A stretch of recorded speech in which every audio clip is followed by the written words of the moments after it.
Herkese merhabalar arkadaşlar. Enfes yemek tariflerine hoş geldiniz. Bugün sizlere yumuşacık, çok lezzetli patates dolgulu pide tarif vereceğim.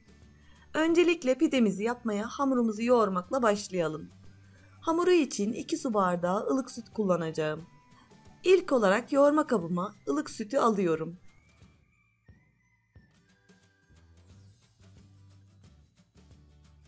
Üzerine 1 yemek kaşığı toz şeker ve 1 paket kuru mayayı ekleyip maya aktifleşmesi için çırpma teli ile biraz karıştırıyorum.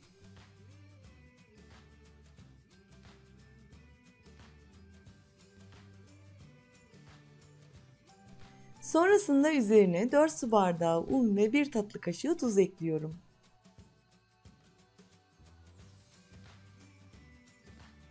Gördüğünüz gibi unu kaşıkla toparladıkça azar azar ekliyorum.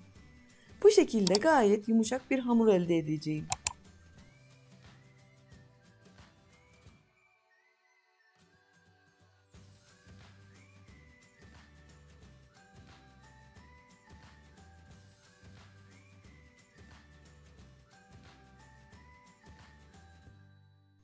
Unun tamamını ekleyince kaşığı çıkartıp elimle yoğurmaya devam ediyorum.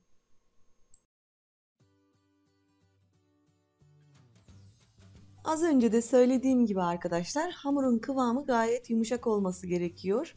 Elinizi salmasını beklemeyin.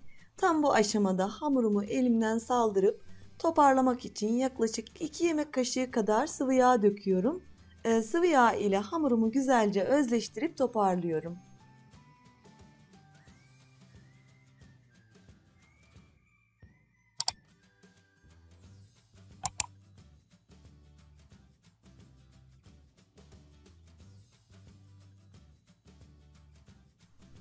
Hamurumu bu şekilde yoğurma işlemini bitirdim ve üzerini kapatıp ılık ortamda yarım saat gelişip kabarması için bekletiyorum.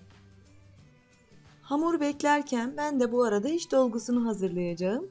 Dolgu için 5 tane orta boy patatesi pişireceğim tencereye küp küp doğruyorum.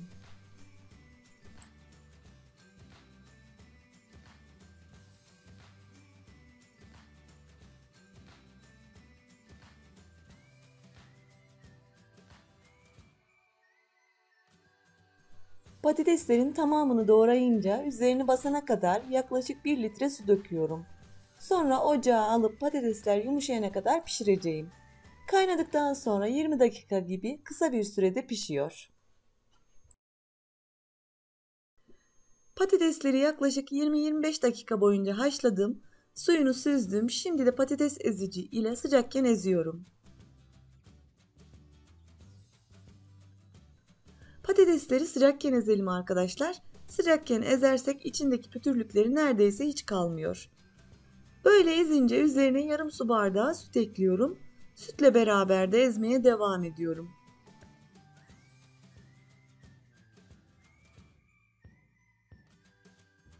Eklediğim süt patatesi tamamen yiyince 200 gram rendelediğim kaşar peynirini ekliyorum ve yine ezerek karıştırıyorum.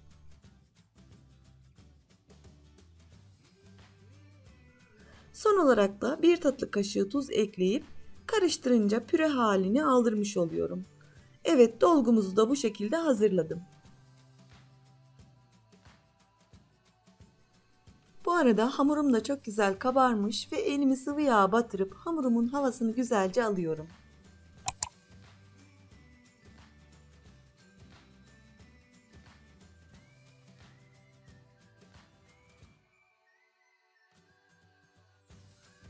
Bu şekilde hamurun maya kokusunu alınca masaya alıp birkaç kez böyle yuvarlayıp toparlıyorum.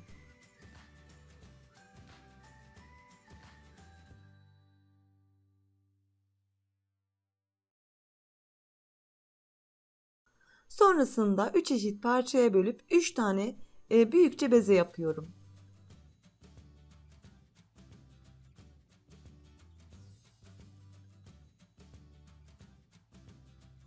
3 tane bezemi hazırladım ve dolgusu için patates püresini de aynı 3'e bölüp 3 tane beze şeklinde yuvarlayıp hazırlıyorum.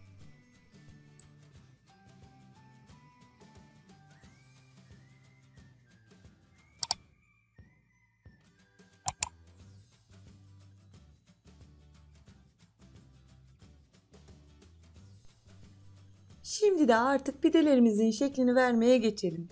Bezemin bir tanesini alıp elimle üzerinden bastırarak biraz açıyorum.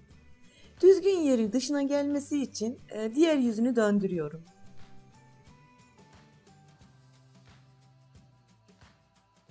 Ve patates püresinin tekini ortasına bırakıyorum. Bu şekilde kenarlarından tutup ortada birleştiriyorum.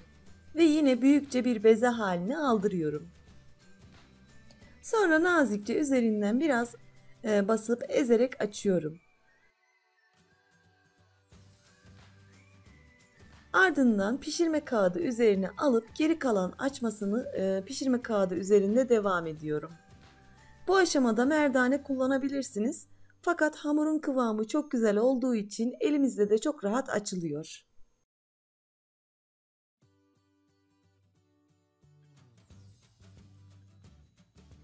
Pide boyunda açınca pişirme kağıdından tutarak fırın tepsime alıyorum. Son kez bu şekilde düzeltip kenara kaldırıyorum. Ardından diğer iki bezime de aynı işlemleri uygulayıp pidelerin üçünü de hazırlıyorum.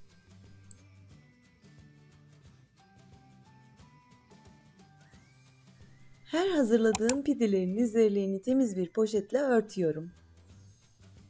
Üçünü de gördüğünüz gibi bu şekilde hazırladım. Şimdi de ilk yaptığım pideyi önden pişireceğim. Ama pişirmeye göndermeden öncesi yumurta sarısını sürüp şeklini vereceğim. Bir tane yumurta sarısının üzerine bir yemek kaşığı sıvı yağ döktüm ve çırpınca pidemin üzerine sürüyorum.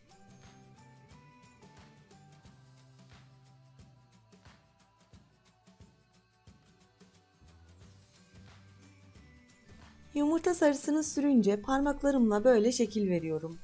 Gördüğünüz gibi arkadaşlar yapımı çok kolay ve lezzeti mükemmel oluyor. Mutlaka denemenizi tavsiye ediyorum.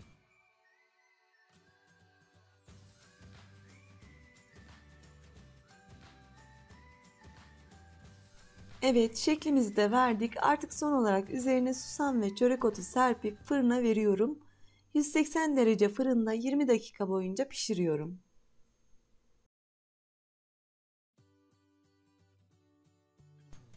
Pidelerimi sıra ile arka arkaya pişiriyorum. İlk pişirdiğim pide 20 dakika sürdü.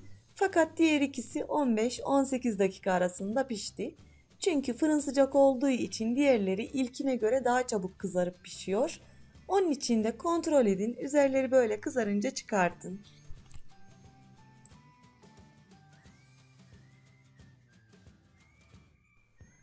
Artık servis edebiliriz. O kadar çok lezzetli ve yumuşacık oldular ki umarım deneyip sizler de benim gibi çok beğenirsiniz. Pidem hakkında görüşlerinizi yorum kısmına yazıp ve kalp bırakarak bana destek olursanız çok mutlu olurum. Bugünkü videomun da sonuna geldim. Deneyeceklere şimdiden afiyet olsun. Beni izlediğiniz için çok ama çok teşekkür ediyorum. Kanalıma abone olup, yorum atıp, beğenip paylaşırsanız çok mutlu olurum. Bir dahaki tarifimde görüşmek dileğiyle. Hoşça kalın.